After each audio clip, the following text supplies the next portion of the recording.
दोस्तों आज हम एक्सप्लेन करने वाले हैं हाल ही में आई series the family man season 4 के सारे एपिसोड्स को, जिसकी डिमांड आपने की थी, इसलिए वीडियो को भी लाइक कर दीजिए। हम चलिए कहानी शुरू करते हैं। तो एपिसोड 1 की शुरुआत में हम नागालैंड का सीन देखते हैं, जहां पर वहां के सीएम और एक बड़ा नेता डेविड बैठे बातें कर रहे थे कि अब पीएम बासु हमारे राज्य के साथ मिलकर कुछ बड़ा करना चाहती हैं, इसलिए सारे रेबल लीडर्स को हमें एक करना होगा। तभी हम एक लड़की को देखते हैं जो भरी भीड़ में एक बैग छोड़कर चली जाती है और वहाँ पर एक जोरदार धमाका होता है। फिर हमें न्यूज के जरिए बताते हैं कि नागालैंड समेत ऐसे कई नॉर्थ ईस्ट के राज्य हैं जहाँ इसी तरह से बॉम्ब ब्लास्ट हुए हैं और उसमें कई लोगों की जान चली गई। इसी के चलते पीएम बासु पर भी कई सवाल उठ रहे थे कि वो ऐसी सिचुएशन में क्या करेंगी। इसके बाद हमें मुंबई का सीन दिखाते हैं जहाँ श्रीकांत तिवारी अपनी फैमिली के साथ अपने नए घर की पूजा कर रहा था और यहाँ इनकी बातों से हमें पता चलता है कि ये घर उसकी बीवी सूची ने खरीदा है, क्योंकि श्रीकांत का तो लोन ही अप्रूव नहीं हो रहा था। इसी बात को लेकर उसके बच्चे धृति और अथर्व श्रीकांत का मजाक भी बनाते हैं। फिर हमें पीएम बासु को दिखाते हैं जो अपने एडवाइजर से नॉर्थ ईस्ट के हमलों पर बात कर रही थी। तब यहाँ कुछ लोग कहते हैं कि ये चाइना वालों की चाल है, तो वहीं कुलकर्णी कह रहा था कि हम अभी किसी को जवाब नहीं दे सकते क्योंकि इससे प्रोजेक्ट सहाकार खतरे में पड़ जाएगा। फिर यहाँ बासु कुलकर्णी से कहती है कि आप जाकर नागालैंड में प्रोजेक्ट सहाकार की बात को पक्का कीजिए, जो सुनकर कुलकर्णी चला जाता है। तब यहाँ यशवंत और संबित पीएम बासु से कहते हैं कि मैम उस डिफेंस डील का क्या हुआ। तो बासु कहती है कि अभी तो मुझे प्रोजेक्ट सहाकार की चिंता है, तो पहले वो निपट जाए फिर हम डिफेंस डील पर पैसा खर्च करने के बारे में सोचेंगे। साथ ही बासु संबित से कहती है कि उस ब्रोकर द्वारक से कहो कि हम अगले साल तक ये डील करेंगे, अभी नहीं। जिसके बाद हम द्वारक को देखते हैं जो एक बिलियनियर था और उसके पास कुछ बिजनेसमैन बैठे हुए थे जो उससे इंडिया के साथ डिफेंस डील की बात कर रहे थे। तब द्वारक कहता है कि उसमें थोड़ा टाइम लगेगा, लेकिन ये लोग द्वारक पर भड़कने लगते हैं। तब यहाँ मीरा नाम की लेडी आती है जो द्वारक के लिए काम करती है और वो इन लोगों से कहती है कि आप लोगों की डील जल्दी हो जाएगी, टेंशन मत लो। इसके बाद मीरा यहाँ से अपने अड्डे पर आती है जहाँ उसका खास आदमी लॉयड बताता है कि शूटर अपनी जगह पर पहुँच गया है। तब मीरा शूटर को सिग्नल देती है और वो आदमी एक बिलियनियर की बेटी को मार देता है और असल में ये काम मीरा को समीर ने करने के लिए कहा था, तभी वो उसकी मदद करेगा। खैर इधर श्रीकांत अपने ऑफिस आता है तो कुलकर्णी उसे कहता है कि तुम मेरे साथ नागालैंड चल रहे हो, वहाँ पर हमें प्रोजेक्ट सहाकार की बात करनी है डेविड से। साथ ही कुलकर्णी बताता है कि चाइना ने म्यांमार के पास कुछ गैंग बना रखी है जिसके जरिए वो नॉर्थ ईस्ट के इलाकों पर कब्जा करना चाहते हैं और अक्सर वही लोग यहाँ के लोगों में लड़ाई करवाते हैं। इसलिए प्रोजेक्ट सहाकार के जरिए पीएम नॉर्थ ईस्ट में डेवलपमेंट करेंगी और हमें बस वहां जाकर ये डील पक्की करनी है। तो श्रीकांत भी मान जाता है। फिर जब श्रीकांत अपने साथी जेके को बताता है कि मैं नागालैंड जा रहा हूँ, तो वो कहता है कि सब डिटेल में बताना, लेकिन श्रीकांत मना कर देता है। इधर सूची अपनी कंपनी के हेड के साथ चाइनीज कंपनी से डील करने आई थी और यहाँ चाइनीज कंपनी 49% लेकर ये डील कर लेती है। साथ ही हमें पता चलता है कि अरविंद जिसने सूची को इस कंपनी में लगाया था वो अब कहीं फॉरेन में शिफ्ट हो गया है और अरविंद का नाम सुनकर सूची थोड़ा ऑकवर्ड हो जाती है, जैसे इनके बीच में कुछ चल रहा था। फिर हम जेके को देखते हैं जो आज अपनी डेट पर आया था, पर जैसे वो शादी की बात लड़की से करता है तो लड़की चुपचाप चली जाती है क्योंकि वो तो बस यहाँ एंजॉय करने आई थी। फिर हम सूची और श्रीकांत को देखते हैं जो अलग अलग सो रहे थे। असल में इन दोनों का रिश्ता टूटने वाला है, इसलिए ये बस दुनिया को दिखाने के लिए एक साथ है। फिर श्रीकांत कहता है कि मैं कल देहरादून जा रहा हूँ, जो सुनकर सूची कुछ कहती नहीं। फिर अगले दिन हम ऑफिसर जोया को देखते हैं जिसका आज एग्जामिनेशन हो रहा था कि वो टास्क में आने लायक है भी या नहीं, क्योंकि अपने बॉयफ्रेंड मिलिंद की मौत के बाद जोया पूरी तरह टूट गई थी और वो आज भी श्रीकांत को ही ब्लेम करती है कि उसी के कारण मिलिंद मारा गया। खैर यहाँ श्रीकांत जोया को क्लीन चिट दे देता है टास्क ज्वाइन करने के लिए। फिर हम मेजर समीर को देखते हैं जो हमेशा से इंडिया को बर्बाद करना चाहता था, इसलिए वो कई बार वहाँ हमले भी करवा चुका है, वो भी विदेश में बैठे बैठे, और हर बार उसकी ये चाल श्रीकांत ही फेल करता आया है। खैर यहाँ समीर मीरा से मिलने आता है और मीरा कहती है कि तुम्हारा काम तो हो गया, अब मुझे एक काम करवाना है। तुम्हारे तो इंडिया में काफी जानने वाले होंगे, इसलिए मुझे नागालैंड के किसी अच्छे लीडर के बारे में बताओ। तो समीर भी उसे एक आदमी के बारे बारे में बताता है जो किसी भी काम को पूरा किए बिना नहीं छोड़ता। इसके बाद हम अरुणाचल प्रदेश का सीन देखते हैं जहाँ रुकमा नाम का आदमी अपने ही साथियों को मार रहा था क्योंकि उन्होंने इसको धोखा देकर पैसा खा लिया। तभी रुकमा पर रैबिट नाम के लड़के का फोन आता है और वो कहता है कि एक काम आया है, उसके बदले तुम्हें 3 मिलियन पाउंड मिलेंगे। तो रुकमा कहता है कि जरूर काम बड़ा होगा तो मुझे 5 मिलियन पाउंड चाहिए, जिस पर रैबिट भी ये डील करवा देता है। यहाँ पीएम बासु पर अब ऑपोजिशन भी सवाल करने लगे थे, इसलिए बासु संबित पर भड़क रही थी। फिर वो कहती है कि मुझे कदम उठाना ही पड़ेगा और अगले ही दिन न्यूज आती है कि गवर्नमेंट ने 69 चाइनीज फंडेड एप्स को बैन कर दिया है। ये सुनकर तो सूची के होश उड़ जाते हैं क्योंकि अभी अभी तो उन्होंने चाइनीज कंपनी से फंडिंग ली थी, यानी उनकी कंपनी भी डूब गई। इधर श्रीकांत और कुलकर्णी नागालैंड आ गए थे जहाँ श्रीकांत को सलोनी मिलती है। ये उसकी पुरानी दोस्त है जो यहाँ की सिक्योरिटी देखती है। फिर यहाँ से कुलकर्णी और श्रीकांत सीधा डेविड के पास आते हैं और इनकी बातों से हमें पता चलता है कि कल डेविड ने सारे लोकल रेबल ग्रुप के लीडर्स को बुलाया है जो प्रोजेक्ट साहकार के डॉक्यूमेंट पर साइन करेंगे, जिससे पीएम बासु यहाँ डेवलपमेंट कराएंगी और कोई उस पर रोक नहीं लगा पाएगा। तभी वहाँ पर डेविड का पोता स्टेफन आता है और वो अपने दादा से कहता है कि आप इंडियन गवर्नमेंट की बात क्यों मान रहे हैं, ये हमेशा हमारा फायदा उठाकर चले जाते हैं। इसी बात को लेकर स्टेफन कुलकर्णी पर भी चिल्ला देता है और डेविड उसे चाटा मारकर भगा देता है कि इस डील को खराब करने मत आना। फिर हम रुकमा को देखते हैं जो रैबिट के पास आया था और रैबिट उसे बता देता है कि उसे क्या करना है। साथ ही रैबिट उसे अपने आदमी देता है क्योंकि ऊपर से ऑर्डर आए थे कि रुकमा उन्हीं के आदमियों के साथ काम करेगा। फिर जब यहाँ डेविड कुलकर्णी और श्रीकांत कहीं जा रहे होते हैं तभी डेविड बताता है कि यहाँ ड्रग्स का काम भी काफी बढ़ चुका है और मेरा पोता उसी को रोकने में लगा है। उसी समय वहाँ रुकमा अपनी गैंग के साथ आता है जिन्होंने स्टेफन की गैंग वाली ड्रेस पहनी थी और वो डेविड पर हमला कर देते हैं। तब यहाँ दोनों तरफ से फायरिंग होती है और डेविड को गोली लगने से उनकी मौत हो जाती है। ये देखकर श्रीकांत कुलकर्णी को लेकर कार से भागता है और उसके पीछे रुकमा बाइक से पड़ चुका था। फिर रुकमा किसी तरह श्रीकांत की कार को बॉम्ब से उड़ा देता है और इससे कुलकर्णी और श्रीकांत दोनों ही अधमरी हालत में आ गए थे। तब वहाँ रुकमा आता है और कुलकर्णी को गोलियों से छल्ली कर देता है, जो कि श्रीकांत भी देख रहा था। यहीं पर एपिसोड 1 खत्म होता है। एपिसोड 2 की शुरुआत में बताया जाता है कि पूरे एरिया में कर्फ्यू लग चुका है और जेके श्रीकांत के पास हॉस्पिटल में था। श्रीकांत भी 2 दिन से बेहोश पड़ा था। वहीं यहाँ सूची को जब से न्यूज के जरिए पता चला कि कुलकर्णी की मौत हो चुकी है तो सूची भी परेशान हो जाती है कि पता नहीं श्रीकांत किस हाल में है क्योंकि उसका फोन नहीं लग रहा और जेके फोन उठा नहीं रहा। इधर कुलकर्णी की मौत से बासु भी गुस्से में थी और वो कहती है कि मुझे कुछ करना ही पड़ेगा। तब संबित कहता है कि हम कुछ लोगों को अरेस्ट करते हैं ताकि हमें कुछ सच्चाई पता चल सके। इधर रैबिट के पास रुकमा आता है और उसे खूब सुनाता है कि तेरे आदमियों की वजह से मेरी उंगली कट गई, आइंदा काम आएगा तो मैं उन्हें अपने आदमियों के साथ ही करूंगा। तब रैबिट कहता है कि भाई आप अंडरग्राउंड हो जाओ क्योंकि अब पुलिस हर जगह जांच करेगी, जिस पर रुकमा कहता है कि मेरा नाम नहीं आना चाहिए और वो चला जाता है। इधर श्रीकांत को होश आ जाता है तो वो जेके से सब कुछ बताता है कि उसके साथ क्या क्या हुआ है। फिर जब श्रीकांत को पता चलता है कि कुलकर्णी अब नहीं रहा तो वो फुट फुट कर रोने लगता है। यहाँ रुकमा एक लेडी के पास आता है जो रुकमा की गर्लफ्रेंड थी और उसका एक बेटा था बॉबी। इनकी बातों से हमें पता चलता है कि रुकमा इस लेडी नीमा से बहुत प्यार करता है, लेकिन ये बेटा उसका नहीं है, इसलिए वो बॉबी को अपने पास आने नहीं देता।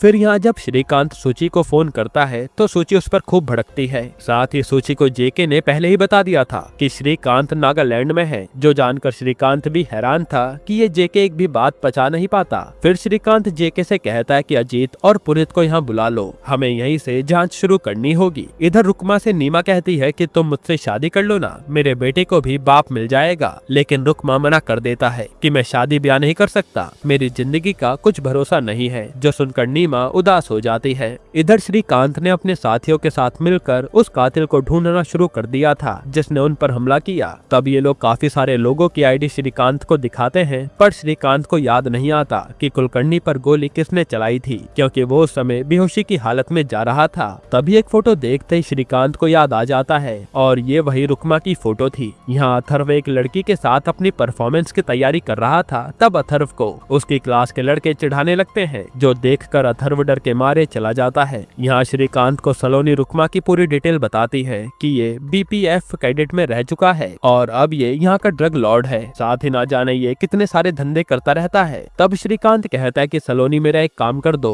तुम अपनी सोर्स से नारकोटिक्स के रेड के जरिए रुकमा को पकड़वा दो बस। तब श्रीकांत की मदद के लिए सलोनी भी मान जाती है। यहाँ समीर ने मीरा को मिलने के लिए बुलाया था और वो कहता है कि आपने इतने बड़े आदमी को मरवा दिया। असल में मीरा ने डेविड और कुलकर्णी को मारने के लिए रुकमा को हायर किया था, इसलिए समीर मीरा को कहता है कि आगे के मिशन के लिए मुझे भी अपने साथ मिला लो, लेकिन मीरा मना कर देती है कि मुझे तुम्हारी जरूरत नहीं है। तब यहाँ से समीर किसी मार्टिन नाम के आदमी से मिलने को कहता है। इधर श्रीकांत जब घर जा रहा था तो उस पर सलोनी का फोन आता है जो बताते हैं कि रुकमा की गर्लफ्रेंड का पता चला है, इसलिए नारकोटिक्स वाले वहीं रेड मारेंगे। हो सकता है कि रुकमा भी वहीं पर हो। फिर श्रीकांत आकर कुलकर्णी को श्रद्धांजलि देता है और खूब रोता है क्योंकि कुलकर्णी उसके बहुत करीब था। वहीं श्रीकांत से चेलम मिलने आता है तो श्रीकांत उसे म्यांमार के ऑपरेशन के बारे में बताता है। तभी वहाँ जोया आती है तो चेलम गायब हो जाता है क्योंकि चेलम अपनी आइडेंटिटी किसी को नहीं बताता। जिसके बाद वहाँ पीएम बासु आती है और श्रद्धांजलि देकर जाने लगती है। तभी श्रीकांत बासु से कहता है कि मैम, मुझे नागालैंड के बारे में आपसे जरूरी बात करनी है क्योंकि कुलकर्णी सर को ड्रग लॉर्ड रुकमा ने मारा है। जिस पर संबित कहता है कि मैं आपकी मीटिंग फिक्स करा दूंगा, तभी ये सब बात करना। इधर मीरा द्वारा के पास थी जो कहती है कि मैंने जाल फेंक दिया है, जल्द ही आपकी डिफेंस डील हो जाएगी। तब द्वारक भी कहता है कि एक एजेंट तुम्हारे पीछे लग चुका है, मुझे खबर मिली है, उसका नाम है श्रीकांत तिवारी और उसे ये भी पता है कि कुलकर्णी को रुकमा ने मारा है। ये सुनकर तो मीरा के होश उड़ जाते हैं। इधर रुकमा नीमा से कहता है कि चल ठीक है, हम दोनों शादी कर लेते हैं और बॉबी को भी बाप का नाम मिल जाएगा, जिस पर नीमा खुश हो जाती है। वहीं नारकोटिक्स वाले भी रुकमा को पकड़ने वहां आ गए थे। तब हल्की सी आवाज सुनकर रुकमा सबसे पहले बॉबी और नीमा को नीचे की सीढ़ियों से बाहर की ओर भेजता है और खुद उन सारे लोगों से भिड़ जाता है। तब यहाँ काफी शानदार फाइट सीक्वेंस देखने को मिलता है। वहीं हम देखते हैं कि ऊपर से चलने वाली गोलियां नीचे फ्लोर को पार करके निकल रही थी और वहीं से नीमा भी बॉबी को लेकर जा रही थी। फिर जब रुकमा कुछ ऑफिसर्स को मारकर वहां से भागने लगता है तो देखता है कि नीमा मर चुकी है क्योंकि उसके फ्लोर के जरिए गोली लग गई थी। ये देखकर उसे बहुत गुस्सा आता है और वो पूरे घर में आग लगाकर बॉबी को लेकर भाग जाता है और नारकोटिक्स वाले उसे पकड़ नहीं पाते। यहाँ समीर सीधा मीरा को कॉल करके कहता है कि रुकमा के पीछे वो लोग पड़ चुके हैं, अभी अभी उस पर हमला हुआ है।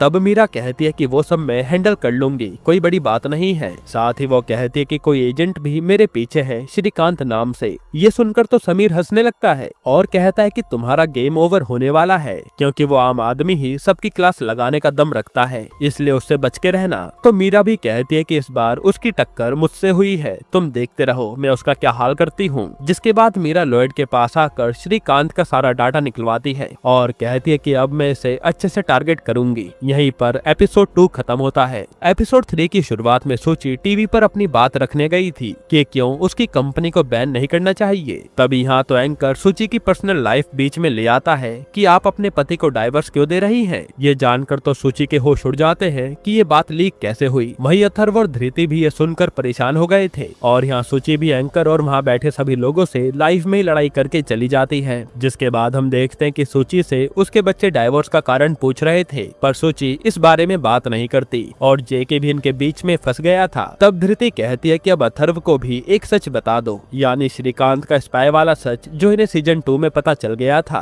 तो श्रीकांत आज अथर्व को भी बता देता है कि मैं एक स्पाई हूँ, जो जानकर अथर्व खुश हो जाता है कि ये तो बहुत ही बढ़िया काम है। तब जेके भी कहता है कि वैसे मैं भी स्पाई हूँ, लेकिन अथर्व कहता है कि आपके बस का स्पाई बनना नहीं है, जो सुनकर जेके का पोपट हो गया था। इधर रुकमा रैबिट पर बंदूक ताने खड़ा था कि बता मेरा पता किसने लीक किया। तो रैबिट कहता है कि मुझे इस बारे में कुछ भी नहीं पता, लेकिन रुकमा कहता है कि मेरी होने वाली बीवी उस अटैक में मारी गई, इसलिए जिसने भी ये सब करवाया है मैं उसे नहीं छोड़ूंगा। ये कहकर वो रैबिट का एक कान उड़ा देता है। इधर श्रीकांत के सीनियर उसे डांट रहे थे कि तुमने बिना किसी से पूछे इतना बड़ा ऑपरेशन करवा दिया और रुकमा भी तुम्हारे हाथ नहीं आया। साथ ही वो कहते हैं कि तुम्हें अब हम कुछ दिनों के लिए सस्पेंड कर रहे हैं क्योंकि कुलकर्णी वाले अटैक में केवल तुम्हें जिंदा बचकर आए हो, इसलिए हमें तुमसे सवाल जवाब करने हैं। जो सुनकर श्रीकांत के होश उड़ जाते हैं कि मुझ पर तुम लोग शक कर रहे हो। इधर सूची और धृति को लोग ऑनलाइन हेट देने लगे थे, जिससे ये दोनों परेशान हो जाते हैं। वहीं सस्पेंड होने के कारण श्रीकांत खूब शराब पीता है और घर आते ही सूची बताते हैं कि धृति और मुझे लोगों ने टारगेट करना शुरू कर दिया है। तब श्रीकांत भी बताता है कि मुझे जॉब से निकाल दिया गया है और मैं अब एक सस्पेक्ट हूँ।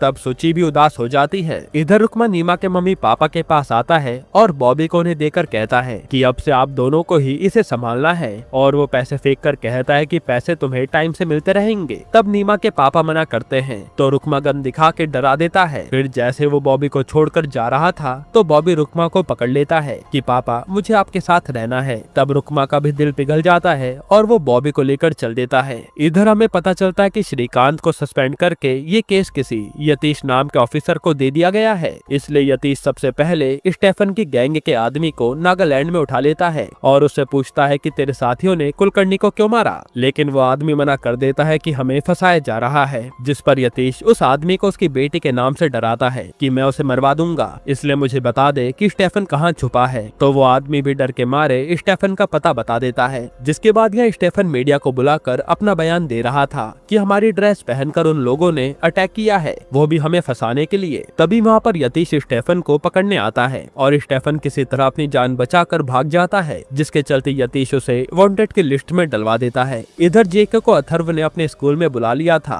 उन लड़कों को मजा चखाने के लिए जो उसे बुली करते हैं, लेकिन ये लड़के तो उल्टा जेके को ही परेशान करने लगते हैं और जेके स्कूल के बच्चों को मारना नहीं चाहता था, तो वो एक बहाने से एक बच्चे को गिरा देता है जो कि प्रिंसिपल देख लेती है और वो जेके को अपने पास बुलाकर खूब सुनाती है। साथ ही वो लड़ाई करने के लिए अथर्व को कुछ दिनों के लिए सस्पेंड कर देती है। फिर हम देखते हैं कि घर आते ही सूची जेके और अथर्व को खूब डांट रही थी और अब ये सब देखकर श्रीकांत कहता है कि शायद हम लोगों को कोई टारगेट कर रहा है, इसलिए हमें एक साथ होकर ये लड़ाई लड़नी होगी। फिर वो सबसे पहले इन लोगों के फोन ले लेता है और सबको बाहर जाने के लिए मना कर देता है। यहाँ मार्टिन से समीर आकर मिलता है और मार्टिन बताता है कि मीरा उस द्वारक के लिए काम कर रही है, जरूर कुछ गड़बड़ है, इसलिए तुम उस ब्रूस से बात करो। जो सुनकर समीर चला जाता है। फिर समीर सीधा रुकमा को कॉल करके कहता है कि मैंने ही तुम्हें मीरा का काम दिलाया था, लेकिन अब मैं कह रहा हूँ कि मीरा का कोई काम मत करना। लेकिन रुकमा कहता है कि मुझे पैसे मिलेंगे तो काम तो मैं करूंगा ही। यहाँ श्रीकांत ने अपने साथियों को बुलाया था और वो कहता है कि मुझे टारगेट बनाया गया है, इसलिए तुम अब पता करो कि आखिर इस नागालैंड के केस पर क्या चल रहा है और किसी भी ऑफिसर पर भरोसा मत करना। तब पुनीत कहता है कि मैं यतीश के सिस्टम को हैक करके सब पता करता हूँ कि आखिर ये कुलकर्णी सर किस रूट से जा रहे थे,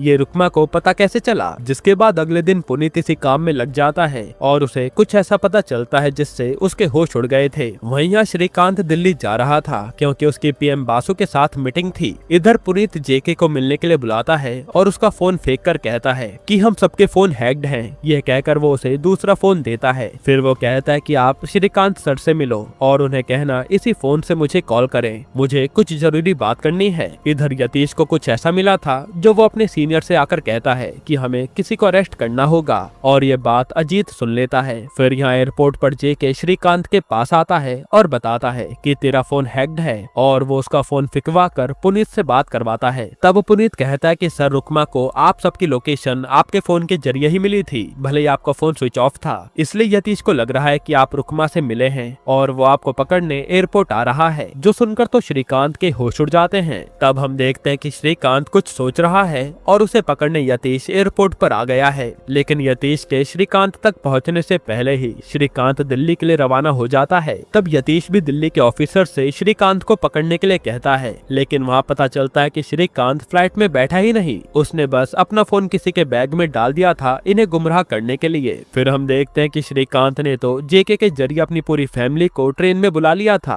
और ये लोग कहीं जा रहे थे और श्रीकांत भी इन्हीं के साथ था। यहीं पर एपिसोड 3 खत्म होता है। एपिसोड 4 की शुरुआत में हम देखते हैं कि श्रीकांत ने सब लोगों की फेक आईडी बना दी थी ताकि उन्हें कोई ट्रेस ना कर पाए। इधर पीएम बासु से मीडिया वाले सवाल कर रहे थे जिससे बासु परेशान हो चुकी थी, इसलिए वो अपने एडवाइजर से पूछती है कि हमें क्या करना चाहिए। जिस पर संबित कहता है कि आपको नागालैंड सबके सामने मिलने जाना चाहिए ताकि ये सारे लोगों के लिए एक पैगाम बने कि आप किसी से डरती नहीं है। जिस पर बासु भी मान जाती है। इधर रुकमा पर मीरा का फोन आता है जिसे रैबिट ने ही बात करने को कहा था और रुकमा मीरा को गाली देने लगता है कि तेरे कारण मेरी आईडी बाहर आ गई और ये लोग मेरे पीछे पड़े हैं। जिस पर मीरा उल्टा रुकमा को पहले गालियां देती है, फिर कहती है कि मेरे पास तेरे लिए एक और काम है, पैसे मैंने भिजवा दिए हैं, तैयारी कर लेना। फिर रुकमा कहता है कि जिसने मेरी होने वाली बीवी को मरवाया है मुझे उसका नाम चाहिए। तो मीरा श्रीकांत तिवारी का ही नाम उसे बता देती है कि उसी ने अटैक करवाया था। इधर श्रीकांत जेके से कह रहा था कि पहली बार मुझे इतना डर लग रहा है कि अब ना जाने क्या होगा, मेरा परिवार भी मुसीबत में फंस गया। जिस पर जेके उसे मोटिवेट करता है। वहीं यहाँ यतीश भी श्रीकांत और उसके परिवार को ढूंढने में पूरा पागल हो रखा था। तब यहाँ जोया भी उसकी मदद करने आती है और बताती है कि श्रीकांत जरूर अपनी फेक आईडी इस समय यूज ब्रूस कर रहा होगा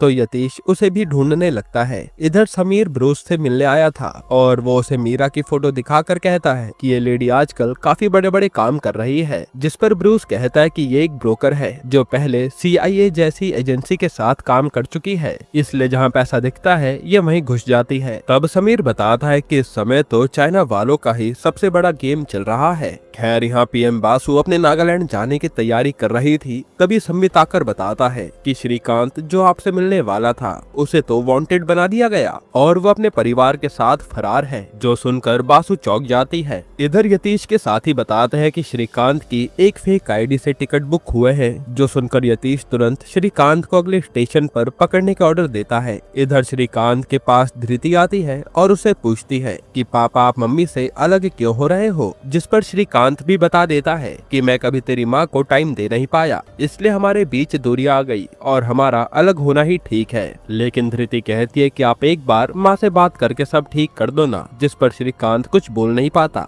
यहाँ पुलिस वाले यतीश की बताई ट्रेन में श्रीकांत को पकड़ने आते हैं तो मालूम पड़ता है कि यहाँ श्रीकांत है ही नहीं और उसने यतीश को गुमराह करने के लिए ये फेक ID यूज की थी। यानी हर तरह से श्रीकांत यतीश का पागल बना रहा था। ये जानकर तो यतीश भी अपने साथियों पर भड़क जाता है। तब उसे बात करने जोया आती है और यहाँ ये मिलिंद की बात करने लगते हैं कि वो कितना होनहार ऑफिसर था। इधर समीर को ब्रूस मीरा की इंफॉर्मेशन देने आता है और बताता है कि इस समय मीरा द्वारा के साथ काम कर रही है और इनका मेन लीडर कोई कलेक्टिव नाम से ग्रुप है जो कई सारे देश में होने वाली वेपन डीलिंग को चलाते हैं और वो अपने बिजनेस के लिए किसी भी देश की इकोनॉमी गिरा सकते हैं और वो लड़ाई शुरू करवाने का दम भी रखते हैं। इसी कारण मीरा इस समय इंडिया को टारगेट कर रही है क्योंकि कलेक्टिव को इंडिया के साथ ही वेपन की डील करनी है जो PM बासु होने नहीं दे रही। ये जानकर समीर के होश उड़ जाते हैं। इधर यतीश को उसका साथी आकर बताता है कि नागालैंड के रूट पर एक परिवार ने रास्ते में चैन खींची थी और उस ट्रेन में से श्रीकांत की फैमिली और JK भागते हुए नजर आए हैं, जिस पर यतीश कहता है कि फिर तो वो नागालैंड की ओर जा रहे होंगे, हमें भी वहीं जाना चाहिए। यहाँ श्रीकांत सलोनी की मदद से नागालैंड की ओर ही जा रहा था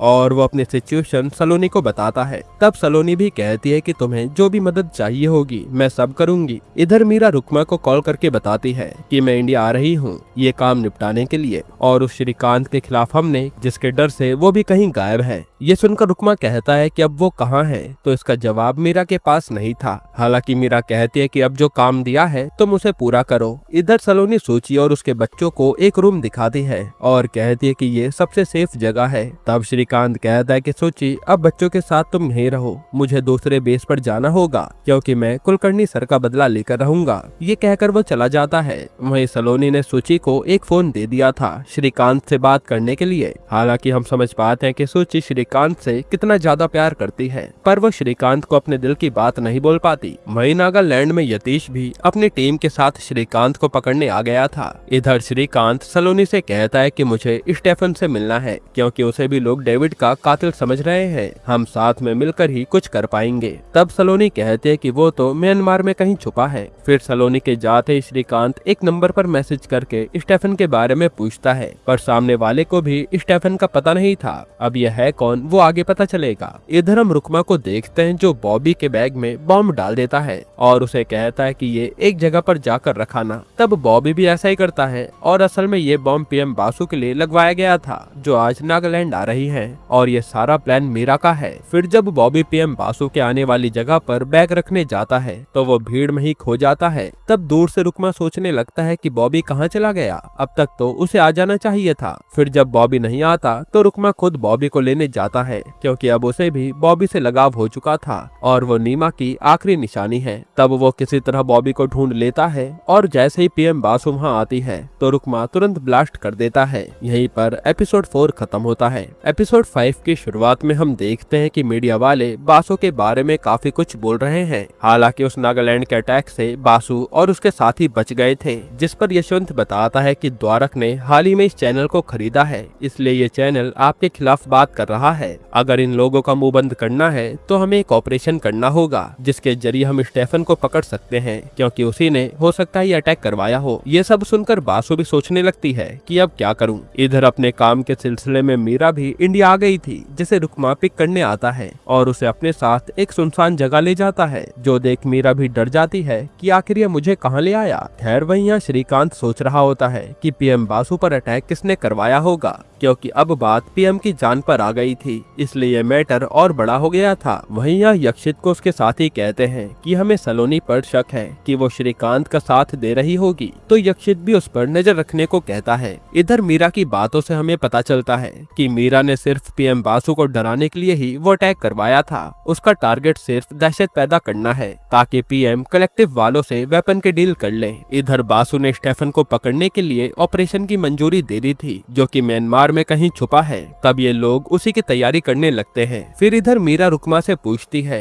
कि उस कर्नल जुलोंग से बात हुई या नहीं। असल में जुलोंग म्यांमार में अपनी सेना चलाता है, जिसके जरिए मीरा नॉर्थ ईस्ट में टेंशन बढ़ाने वाली थी, इसलिए वो जुलोंग से मिलना चाहती है और रुकमा की जुलोंग से काफी अच्छी दोस्ती भी है। साथ ही हमें पता चलता है कि नॉर्थ ईस्ट और म्यांमार के बीच में जो गाँव आते हैं उन्हें फिनिक्स विलेज कहते हैं, जहाँ से जुलोंग ऑपरेट करता है। इधर जोया यक्षित के साथ थी तो वो फिर से मिलिंद को याद करती है। तब यक्षित उसे संभालता है और जोया यक्षित को किस कर देती है। हालांकि बाद में यक्षित जोया को जाकर सुला देता है। यहाँ रुकमा मीरा से बात कर रहा था और वो पूछता है कि तुम शादी से बड़ी जल्दी आजाद हो गई है ना, जिस पर मीरा भी कहती है कि मैं आजाद रहने वाली लेडी हूँ। और हम समझ पाते हैं कि रुकमा कहीं ना कहीं मीरा को पसंद करने लगा है। हालांकि यहाँ मीरा कहती है कि ये जो तुम्हारा बेटा है ना, तुम्हारे लिए लायबिलिटी बन सकता है, जिसके बारे में रुकमा भी सोचने लगता है। फिर अगले दिन रुकमा बॉबी को लेकर वापस नीमा के मम्मी पापा के पास आता है और उनसे रिक्वेस्ट करता है कि वो बॉबी को अपने साथ रख ले। तब वो लोग भी मान जाते हैं और नीमा के पापा रुकमा का दिया पैसा वापस कर देते हैं कि हमें तुम्हारा पैसा नहीं चाहिए,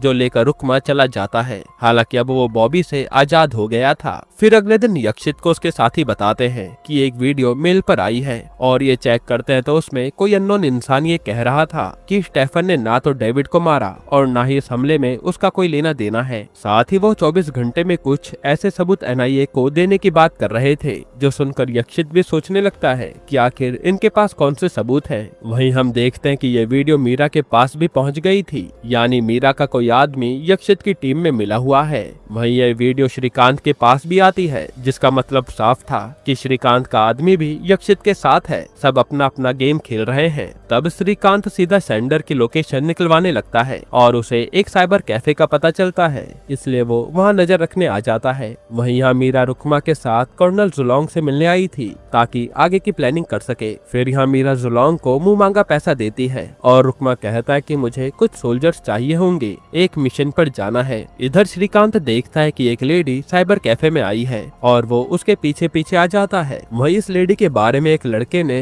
रुकमा के आदमी को बता दिया था, तो वो लोग भी इसे पकड़ने आ रहे थे। तब यहाँ श्रीकांत आकर उस लेडी से कहता है कि मैं जानता हूँ कि स्टेफन बेकसूर है और मुझे उससे मिलना है। फिर वो अपना नंबर देकर कहता है कि मुझे इस पर कॉल करना। तब वो लेडी भी चुपचाप चली जाती है, लेकिन तभी श्रीकांत देखता है कि बाइक से कुछ लोग उस लेडी को पकड़ने आ रहे हैं। तब श्रीकांत उस लेडी को बचाने भागता है और उन बाइक वालों को मारकर भगा देता है, जिससे लेडी भी बचकर निकल चुकी थी। वहीं यहाँ आर्मी वाले स्टेफन को पकड़ने म्यांमार के जंगल में घुस गए थे। तभी उनके ऊपर कुछ लोग हमला कर देते हैं और उन्हें बंदी बना लिया जाता है। ये देखकर तो बासु के होश उड़ जाते हैं और यहाँ ऐसा लग रहा था कि जैसे ये सैनिकों के लिए बिछाया हुआ जाल हो, जिसमें आर्मी वाले खुद फंस गए। इधर श्रीकांत जब अपने रूम में सो रहा होता है, तभी उसे और जेके को कुछ लोग किडनैप कर लेते हैं। यहीं पर एपिसोड 5 खत्म होता है। एपिसोड 6 की शुरुआत में बासु यशवंत पर भड़क रही थी कि ये कैसी प्लानिंग थी कि हमारे सोल्जर्स पकड़े गए, अब उन्हें छुड़ाने की जिम्मेदारी कौन लेगा। तब संबित कहता है कि हमें ये ऑपरेशन भूलना होगा ताकि हमारा कहीं नाम ना आए, जिस पर बासु चुप हो जाती है। इधर हम देखते हैं कि जोया और यक्षित आज इंटीमेट हो गए थे, पर जाते समय जोया कहती है कि हम प्रोफेशनल काम के बीच में ये पर्सनल चीजें नहीं करेंगे। खैर यहाँ श्रीकांत को जिन लोगों ने किडनैप किया था वो स्टेफन के ही आदमी थे और वो श्रीकांत और जेके को यही लेकर आते हैं। और स्टेफन असल में नागालैंड में ही कहीं छुपा है, यानी म्यांमार की इन्फॉर्मेशन जो बासु को दी गई थी वो गलत थी और हो सकता है कि इसके पीछे भी मीरा का ही हाथ हो। तब श्रीकांत कहता है कि तुम्हारे दादा को जिसने मारा है उसका नाम रुकमा है। ये सुनकर तो स्टेफन भी कहता है कि रुकमा तो इस समय फिनिक्स विलेज में है और उसकी जुलोंग के साथ डील चल रही है, यानी अब ये लोग कुछ और बड़ा प्लान कर रहे हैं। साथ ही वो कहता है कि रुकमा के साथ एक लेडी भी देखी गई है, मेरे इंटेल ने ये फोटो भेजी थी। अब यहाँ ये फोटो मीरा की ही थी थी जो श्रीकांत भी देख लेता है। फिर ये सब जानकर श्रीकांत सीधा सैटेलाइट फोन से सारी बातें अपने हेड को फोन करके बताता है कि इन सब में रुकमा, जुलोंग और मीरा कई लोग शामिल हैं। फिर वो जेके से कहता है कि अब हमें पता चल जाएगा कि कहीं हमारा बॉस ही तो हमसे गद्दारी नहीं कर रहा। एक तरह से श्रीकांत ने ये जाल फैलाया था। इधर समीर जुलोंग को फोन करके कहता है कि मीरा आपसे मिलने आई है, मेरी बात मानो, उससे डील मत करो, बात बिगड़ सकती है। लेकिन जुलोंग समीर को हड़काकर फोन काट देता है। इधर श्रीकांत स्टेफन से कह रहा होता है कि हमें रुकमा को खुद पकड़ने जाना होगा, जिसके लिए हमें बॉर्डर पार करना है। तब वो ये सोचकर चेल्लम को फोन करता है कि शायद वो हमारी मदद कर दें। तब चेल्लम सर कहते हैं कि एक आदमी तुम्हारी मदद कर सकता है, मैं उसे कह दूंगा। यहाँ सलोनी पर सूची का फोन आता है जो कहती है कि मेरी कल से श्रीकांत से बात नहीं हुई, पता नहीं वो कहाँ है। तब सलोनी पहले श्रीकांत का रूम चेक करती है तो वहाँ पर चीजें टूटी पड़ी थी, इसलिए वो अगले ही पल सूची और उसके बच्चों को दूसरी जगह शिफ्ट करने चल देती है। लेकिन उसके पीछे पीछे यक्षित आ जाता है और सूची और उसके बच्चों को अरेस्ट करके ले जा लेता है। साथ ही सलोनी के ऊपर भी उसने इंक्वायरी बैठा दी थी क्योंकि वो श्रीकांत का साथ दे रही है। इधर हम समीर को पाकिस्तानी जनरल के साथ बात करते हुए देखते हैं जो कलेक्टिव की बातें कर रहे थे कि उन लोगों ने अफगानिस्तान में भी तख्ता पलट कर दिया था और अपनी वेपन डील करवाने के लिए वो कुछ भी कर सकते हैं। इस पर समीर कहता है कि अगर वो लोग इंडिया पर इतना प्रेशर डाल रहे हैं वेपन डील करने के लिए तो पाकिस्तान पर भी प्रेशर आएगा और मैं अपने मुल्क के साथ ये सब होने नहीं दूंगा। इसलिए समीर अब मीरा को रोकना चाहता था ताकि इंडिया शांति से रहे, जिससे पाकिस्तान भी शांति से रह पाएगा। यहाँ श्रीकांत का बॉस सीधा संबित को फोन करके कहता है कि हमें रुकमा के साथ एक लेडी के बारे में भी पता चल गया है जिसका नाम मीरा है और उन दोनों ने ही कुलकर्णी सर को मारा है। ये सुनकर संबित के होश उड़ जाते हैं और वो कहता है कि मैं कुछ करता हूँ। फिर संबित तुरंत द्वारक को फोन करके डांटने लगता है कि तुम्हारी मीरा की फोटो टास्क के पास पहुँच गई है, जिसका मतलब है कि तुम्हारा नाम भी इन हमलों में आएगा और पैसों के ट्रांजैक्शन से मैं भी फंस जाऊंगा। इनकी बातों से हमें ये भी पता चलता है कि अब तक द्वारक को हर इन्फॉर्मेशन संबित ही दे रहा था और कुलकर्णी की मौत से लेकर पीएम बासु पर हमला होने वाली बात सब इसे पता थी। पर पैसों के लालच में संबित द्वारक का साथ देता रहा क्योंकि वेपन की डील होगी तो संबित को भी अच्छा कमीशन मिलेगा। इधर जोया सलोनी से मिलने आती है और हमें पता चलता है कि अब तक जोया ही श्रीकांत के लिए काम कर रही थी और जिस नंबर पर श्रीकांत मैसेज करके इंटेल लेता था वो जोया ही थी। इधर श्रीकांत चेल्लम सर के बताए आदमी से मिलने आता है लेकिन उसे तो आर्मी वाले पकड़कर उठा ले जाते हैं, जिसके चलते श्रीकांत, जेके और स्टेफन सब पकड़े गए थे। तब श्रीकांत जेल में बैठकर उस आदमी को गाली देने लगता है कि उसके चक्कर में हम सब फंस गए। तभी यहाँ पर एंट्री होती है माइकल नाम के ऑफिसर की, जिसे हमने फर्जी सीरीज में देखा था और यहाँ से ये सीरीज फर्जी के साथ कनेक्ट हो जाती है। तब माइकल श्रीकांत के साथियों को जेल से निकाल कर ले जाता है। इधर सूची और उसके बच्चों को यक्षित एक सेफ जगह पर ले आता है और उनसे कहता है कि आप लोग यहाँ पर सेफ हो, बस कहीं भागना मत। तब सूची को लगता है कि शायद ये हमारी मदद कर रहा है, इसलिए वो कुछ कहते नहीं। वहीं जोया को भी पता चल गया था कि यक्षित सूची को हेड ऑफिस नहीं ले गया, इसलिए वो यक्षित को ढूंढने लगती है। जिसके बाद यह माइकल श्रीकांत से कहता है कि मेरा एसिड तुम्हें म्यांमार में पहुंचा देगा, चिंता मत करो। फिर वो शेखर नाम के एक आदमी से श्रीकांत को मिलवाता है और खुद चला जाता है क्योंकि अब शेखर ही श्रीकांत की मदद करने वाला था। इधर द्वारक मीरा को डांट रहा था कि तुम्हारी फोटो टास्क को मिल गई है और तुम्हारे कारण हम सब फंस जाएंगे, इसलिए वो अब मीरा से कहता है कि तुम थाईलैंड निकल जाओ, अब कुछ करने की जरूरत नहीं है।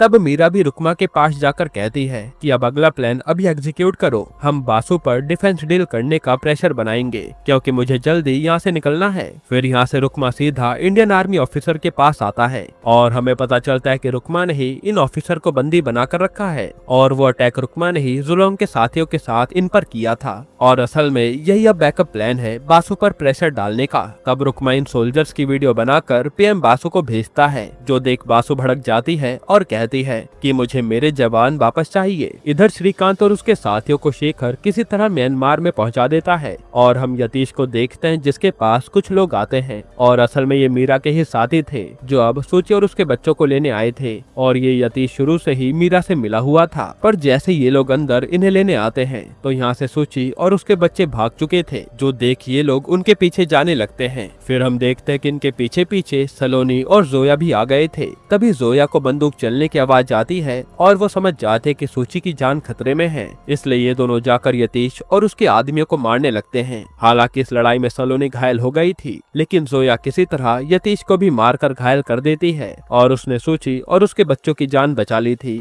यहीं पर एपिसोड एपिसोड 6 खत्म होता है। एपिसोड 7 की शुरुआत में हम देखते हैं कि सैनिकों की कैद वाली वीडियो वायरल हो चुकी है, जिससे बासु पर प्रेशर आ रहा है कि उन सैनिकों को रिहा करवाया जाए। इससे भड़ककर बासु यशवंत से कहती है कि आर्मी को तैयार करो, अब हमारे जवान वापस आने चाहिए, भले ही वॉर क्यों न हो जाए। जो सुनकर संबित हैरान था। यहाँ बासु पर प्रेशर डलवाकर मीरा रुकमा को अलविदा कहकर चली जाती है। फिर जोया यक्षित से मिलने आती है, जो अभी जिंदा था, और वो पूछती है कि तुमने ये सब क्यों किया, जिस पर यक्षित कहता है कि मुझे पैसों का लालच था। साथ ही वो सब कुछ डिटेल में बता देता है कि कैसे इन लोगों ने श्रीकांत को फ्रेम किया, और ये सब जोया ने अपने फोन में रिकॉर्ड कर लिया था। इधर बासु वॉर की बात कर रही थी, इसलिए वो कहती है कि अब हमें वेपन की डील कर लेनी चाहिए, क्योंकि लड़ाई लंबी चलेगी। जो सुनकर संबित खुश हो जाता है। इधर म्यांमार में स्टेफन का इंटेल आकर उसे बताता है कि इस समय रुकमा कुछ और प्लान कर रहा है, और जो इंडिया में हमले हुए थे वो बस जुलोंग ने करवाए थे। साथ ही वो बताता है कि इंडियन सोल्जर को भी रुकमा ने ही बंदी बना रखा है। ये सुनते श्रीकांत कहता है कि पहले हम सारे सोल्जर्स को छुड़ाएंगे, फिर हम उस रुकमा को पकड़ेंगे। वहीं यहाँ यक्षित की रिकॉर्डिंग सुनकर सीनियर श्रीकांत को बेकसूर मान लेते हैं, यानी उसकी नौकरी उसे वापस मिल गई। ये सुनकर जोया भी खुश हो जाती है। इधर जुलोंग कोरमा पर भड़क रहा था कि उसने इंडियन सोल्जर्स को यहाँ क्यों रखा है, क्योंकि उसे डर था कि इंडिया वाले कहीं कुछ यहाँ कर न दें। तब जुलोंग कोरमा को धमकी देता है कि अब इंडियंस का खून यहाँ नहीं बहेगा, वरना तुम्हारे लिए अच्छा नहीं होगा। इसके बाद हम देखते हैं कि स्टेफन और श्रीकांत अपनी गैंग के साथ सोल्जर्स को छुड़ाने आ गए थे, पर यहाँ तो कोरमा पहले से तैयार था, जो इन्हें घेर लेता है। फिर वो श्रीकांत से कहता है कि तूने ही मेरी नीमा को मरवाया है, तुझे मैं जिंदा नहीं छोड़ूंगा, और ये कहकर वो इन्हें जेल में डाल देता है। फिर वो अपने आदमी से कहता है कि पहले ये वेपन की डील हो जाए, फिर हम इन सबको मार देंगे, वरना वो जुलोंग मेरे पीछे पड़ जाएगा। इधर सूची सलोनी से श्रीकांत के बारे में पूछ रही थी, क्योंकि श्रीकांत का कुछ भी पता नहीं था। तो सलोनी कहती है कि वो वापस आ जाएगा, टेंशन मत लो। वहीं द्वारक ने मीडिया वाले को पैसे भेज दिए थे ताकि वो पीएम बासु की तारीफ करे कि वो वेपन्स की डील कर रही हैं, जिससे मीडिया में बासु की तारीफ हो रही थी, और द्वारक मीडिया के जरिए ही यही गेम खेल रहा था। जिसके बाद हम देखते कि द्वारक पीएम बासु से मिलता है, और बासु कहते कि डॉक्यूमेंट रेडी होते ही हम डील कर लेंगे। फिर हम थाईलैंड का सीन देखते हैं, जहाँ मीरा रहने आ गई थी। वहीं स्टेफन को छुड़ाने कुछ जुलोंग के ही आदमी आते हैं, जो देखकर श्रीकांत हैरान था। तब स्टेफन बताता है कि हमारे ही लोग हैं जो जुलोंग की आर्मी में शामिल थे। फिर यहाँ से श्रीकांत सबसे पहले आर्मी ऑफिसर्स को निकालता है, और फिर ये लोग यहाँ से जाने लगते हैं। हालांकि श्रीकांत तो रुकमा से अपना बदला लेना चाहता था। वहीं यहाँ रुकमा को इन सबके भागने की खबर मिल जाती है, इसलिए यहाँ पर फायरिंग शुरू हो गई थी। तब ये लोग रुकमा के लोगों को मारते हुए आगे बढ़ते हैं। फिर जब रुकमा के कई सारे लोग मारे जाते हैं, तो स्टेफन कहता है कि हमें यहाँ से निकलना होगा, क्योंकि जुलोंग अपनी सेना के साथ यहाँ कभी भी आता होगा। ये सुनकर सब लोग जाने लगते हैं, लेकिन श्रीकांत अकेला रुकमा के पीछे भाग जाता है, और इन दोनों की भयानक लड़ाई होती है। फिर जैसे श्रीकांत रुकमा को शूट करता है, तो वो वहाँ बाइक से भाग जाता है, और श्रीकांत भी उसका पीछा कार से कर रहा था। लेकिन तभी श्रीकांत देखता है कि उसके पेट पर तो गोली लगी है, जो उसे लड़ते हुए पता नहीं चला। इसलिए वो इंडियन बॉर्डर की ओर जाने लगता है, जहाँ स्टेफन और बाकी इंडियन सोल्जर्स पहुँच गए थे, और यहाँ जेके भी श्रीकांत का इंतजार कर रहा था। वहीं यहाँ मीरा को मारने के लिए समीर थाईलैंड पर आ गया था, जिसने अब मीरा को अपने निशाने पर ले लिया है, क्योंकि समीर जानता है कि मीरा जिंदा रही तो ये इंडिया को उकसाएगी वेपन डील करने के लिए, इसलिए वो गोली चला देता है। अब मीरा मरी या नहीं वो हमें पता नहीं चलता। इधर श्रीकांत की हालत और खराब हो गई थी, इसलिए वो बेहोशी में अपनी कार ठोक देता है, और श्रीकांत यहीं बेहोश हो गया था। यहीं पर ये सीजन 3 खत्म होता है। दोस्तों, अब कई सारे सवाल हैं कि आखिर मीरा जिंदा बची या नहीं, और श्रीकांत का आगे क्या होगा। ये सब जानने के लिए हमें सीजन 4 का इंतजार करना होगा, क्योंकि अभी तो रुकमा भी जिंदा है, और ये लड़ाई बहुत लंबी चलेगी, जहाँ कलेक्टिव नाम का ग्रुप भी वेपन बेचने के लिए लड़ाई में शामिल होगा। और हो सकता है कि इस बार समीर भी श्रीकांत का साथ देने लग जाए, क्योंकि उसे भी पाकिस्तान को बचाना है। बाकी आपको सीरीज कैसी लगी कमेंट में बताना।